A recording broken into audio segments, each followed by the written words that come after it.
If we're talking about like somebody saying that Kubernetes is overkill for most teams, I probably actually agree. If we say most teams across the world, then yeah, probably for most teams it is overkill. But probably AWS is overkill. Like most things are probably overkill for most teams. So the trick there is for teams that are going to need to have a relatively, and I'm not even meaning like hugely complex teams. Like right now, if you were asking me like, oh, you're going to create a new startup app or whatever, and you're going to like need to host it, I would probably still do Kubernetes right now because it's actually become so easy once you know it well.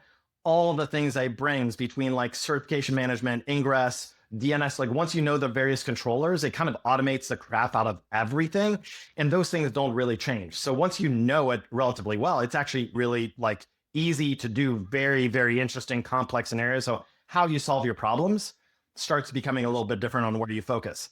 That being said, most teams haven't had folks that have gone like super deep into Kubernetes and have like the PhD level of what it is. So for that is probably too early. If you haven't hit those problems yet, then Kubernetes probably doesn't make sense.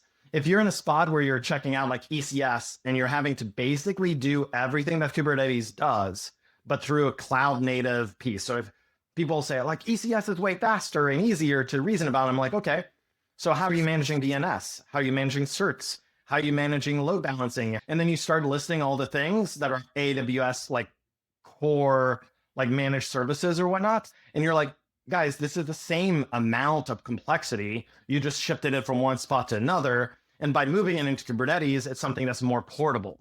You can port it across to another cloud much simpler than having to rebuild the exact same thing with cloud provider specific implementations of those components. Yes, Kubernetes is overkill for most teams. And at the same time, most of the time, Kubernetes solves a lot of problems that you're solving in another space in a much simpler way. At the end of the day, I would say, if you're smaller, if you're earlier on, if you don't have the Kubernetes expertise, totally it's overkill. Don't take it on yet. You're going to be in a world of heartache.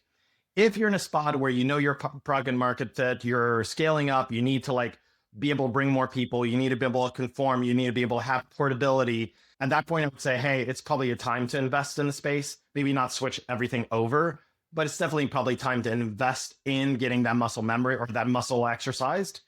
And if you have people that are experts in Kubernetes and that are solid in it, then I think it's definitely not overkill.